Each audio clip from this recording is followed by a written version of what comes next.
Hi friends, welcome back to Farm Girl Diaries. Today is Chitin Day. What that means is it's time to plant potatoes. So it is the Saturday after Good Friday and before Easter, which is, at least for me in Zone 6B, this is a prime time to get your potatoes in. You want to get at least your everything but your sweet potatoes. So all your other potatoes, you can get in anywhere from 2 to 4 weeks before your last frost. Potatoes can actually handle a little bit of a cold, and they can actually handle a little bit of a frost. So the weather right now is beautiful. We have no signs of frost on the future, and we have the next 10-degree forecast is all 80-degree temperatures. So it's going to be beautiful. So I think today is a perfect time to get my potatoes in. I actually wasn't going to get the potatoes in today. I was going to get them in tomorrow on Easter, but I opened my bag of potatoes to see how they were doing, and they are very sprouted. So I've gone ahead and I've chitted, and we're going to talk about that in a second. So I'm doing 3 different types of potatoes this year. I'm doing a red Norland potato, so just for a red bacon potato. I'm doing, which one is this? A Yukon Gold. And I'm doing a fan favorite, a Kennebec. And each of these bags are 4 pounds. So I have a total of 12 pounds of potatoes. So I actually wasn't planning on doing this today, but I have all this stuff. My potatoes are really sprouted, and it's decent weather, so we're going to do it today. So I've done all of the other potatoes already. So I've chitted them, which means I've taken the whole potato that has its sprout, and I've cut it so that on each piece, I only have 1 or 2 growths on it. And this is just a way, you can plant the whole potato. You don't have to chit it. Now this one, as you can see here, only has 1 eye on it. I am going to, and I'll look, I don't see another eye on this one. I'm still going to cut this guy in half and see if I can't get this one to sprout in the ground. What you can do is you can take this one, so once I cut it, let's cut it now. So this guy is going to go in the ground just like this. This one, I could actually leave outside and see if I can get it to sprout outside before I put it in the ground. I'm just going to go ahead and throw it in the ground. But by doing this, so that you can be in one of 2 camps. One camp is you leave your potatoes whole and you plant your whole potato just like this, regardless of the number of eyes that it has on it. And the idea for that focus is that you get more potatoes, you get bigger potatoes, whereas if you chit them, you get less potatoes. Last year, I left mine whole, and I got a decent amount of potatoes, but we're going to do it again differently this year. I believe I prefer chitting them. So you can see both of these ones, I left 1 eye on them. I prefer to chit. And then when I don't have, like this one here, I don't have any more eyes on it, and it's kind of small, but I'm still going to cut a little piece off. And we'll see if this guy does anything. I'm not really sure, but we'll see. Look at this guy. My goodness. So you just gotta kind of figure out, play around, and see what camp you're in. See if you are in the camp of chitted or not chitted. You get potatoes regardless. So see what. Everything about gardening is trial and error to find what you like. So don't be afraid to do that trial and error. So the next thing that you will need to figure out if you're in the camp of, and I am firmly in the camp of the Ruth Stout method. So the Ruth Stout method, she was a woman from the 1800s, and she came up with this idea of growing solely in straw. So she solely grew in straw. And there is a lot of gardening techniques where you just grow in straw bales. And there's pros and cons to that, I will say. However, when it comes to potatoes, I personally do not think there is any con to the Ruth Stout method. The idea in Ruth Stout is, and you'll see it, we're going to go do it. I plant these on the surface of the ground, And I cover them with straw, and they basically just go in the straw. So when I want to harvest these potatoes, all I have to do, and I have a video from last year where I did this, all I have to do is pull back the straw, and the potatoes are just laying there. It makes for cleaner potatoes, and you don't have to dig and hunt in the ground for your potatoes. Sweet potatoes don't work this way. Sweet potatoes, you do need to plant in the ground, or at least I haven't gotten them to work that way. So my sweet potatoes I always have to dig for, and whenever I dig for my sweet potatoes, I'm always silently thankful that I do roost out for my potatoes, because I don't really like digging in the dirt, and the hard dirt to find my potatoes. And then half the time they come up ripped. It's a whole thing. So I prefer the roost out method. So that's what we're going to do today. So what I'm going to do is I'm going to take you outside. We're going to fertilize those beds real quick, and then we'll put these potatoes down, cover them with straw, and this is going to be the easiest thing that we're going to plant this year. So let's go outside and get started. So before I put my potatoes down, I want to do a heavy sprinkle of potash. Now, you're supposed to fertilize all your fruits and vegetables throughout the year, and that is something that I struggle with. So every year I tell myself, you're going to fertilize better. I always forget. So we're going to go ahead and we're going to fertilize this just with some potash. I got this on Amazon. And I'm going to be up front, and we're going to see how this goes. I just laid cardboard along this whole bed, and I filled it with about 2 inches of soil. So now, the cardboard will break down, especially as the season goes, the cardboard will break down, but the cardboard isn't broken down yet. But my roots don't really go into the ground too much, so I'm hoping the cardboard that I have down here doesn't restrict the potatoes at all. I'm hoping they don't really need to latch onto more dirt. And if they are, I hope they're able to break down through this cardboard. Once I cover this with straw, I think the straw will help hold in moisture and will help this cardboard break down a little bit more. Enough that hopefully the roots at least can get through the cardboard to the underneath in case they need to.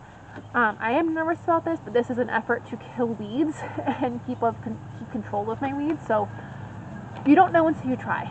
If this sucks, I'm going to be upset. I spent, I don't know, I got 12 pounds of potatoes. I spent that much money. They were $8 a bag, so 8 times 3 is $24 a bag. So it's going to suck, but I'm hoping I still get potatoes. So we're going to go, again, we're going to experiment. You don't know until you know, right? I'm going to go ahead and put some potash down, and then we'll get these guys laid out on the ground. Ooh.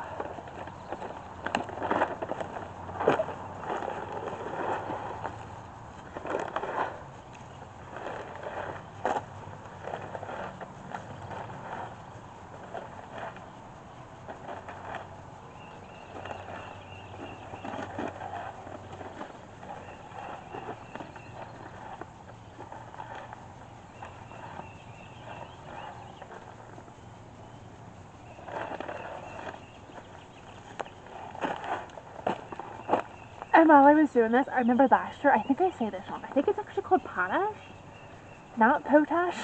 So, however you say it, put some of that down. And then because I have 2 yellow potatoes and 1 red, I'm going to separate my 2 by the red. So I think I'm going to do the Kennebecks at the, no, I'm going to start this end. We're going to start this end and work down. I'm going to start the Kennebecks up here, and then the red Norlands, and then I'm going to end with Yukon Golds.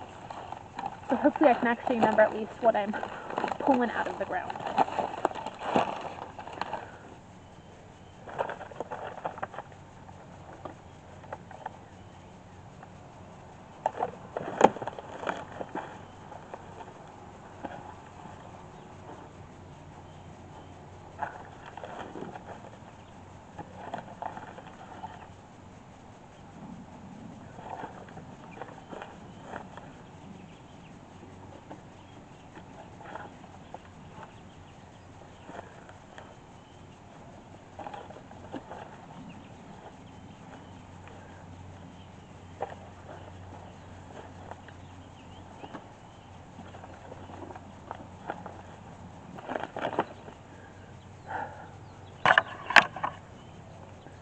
So as I'm spreading these, I realized when I chitted them, it made a lot more. So I have full bags of pieces of potato.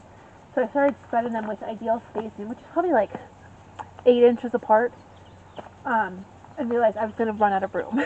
So, note to self, I'm planting potatoes on this side, which I didn't really intend to do, but I'm not allowed to walk anywhere over here unless I'm pressed directly up against the bean trellis. But hopefully we have lots of potatoes. Next, my red Norlands.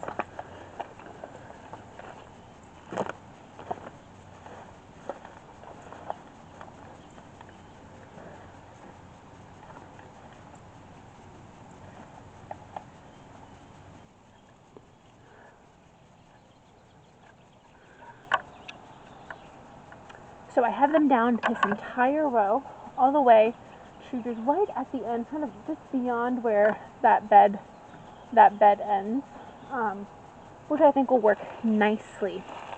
So now all I'm going to do is cover them with straw.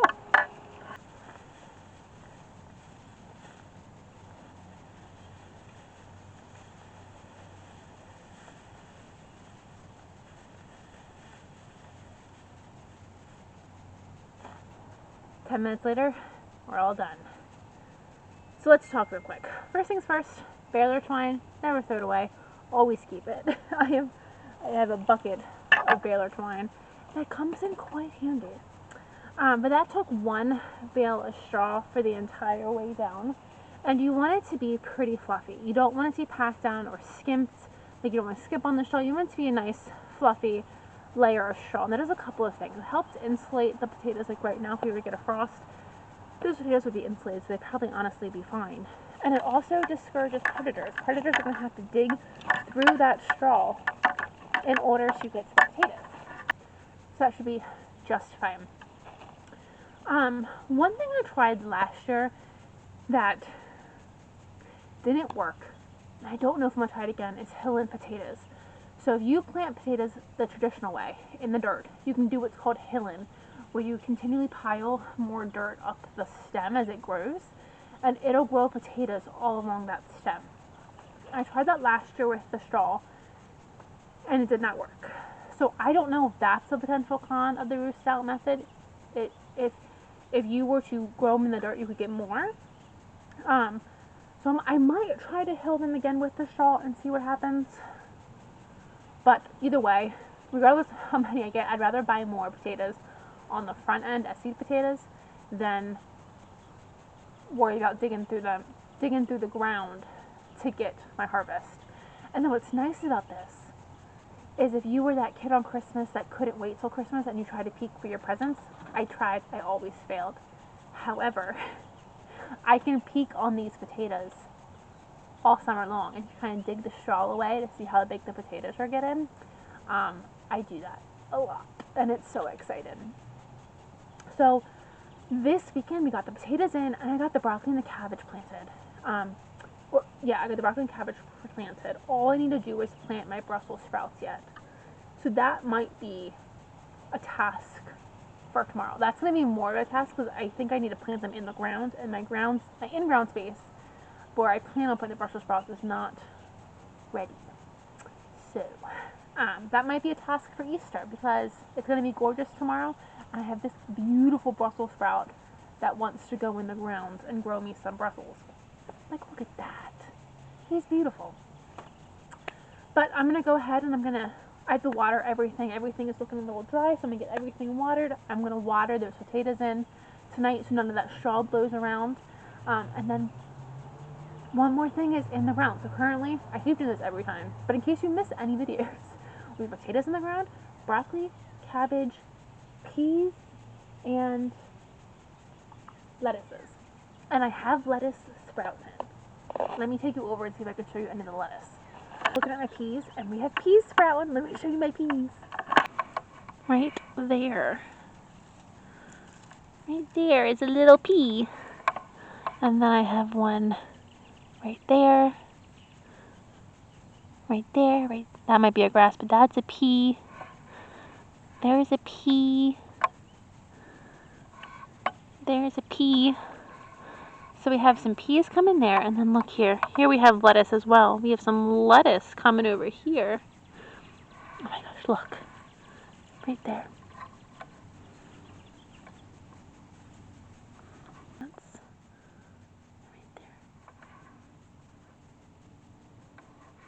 Everything looks super tiny, but it's sprouting, and then my strawberries have really greened up. Let me show you them real quick.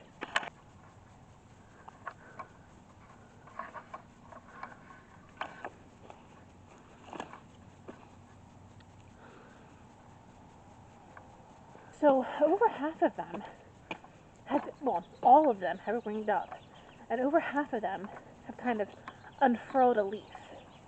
So we'll give them some time, but I think they're all going to do great.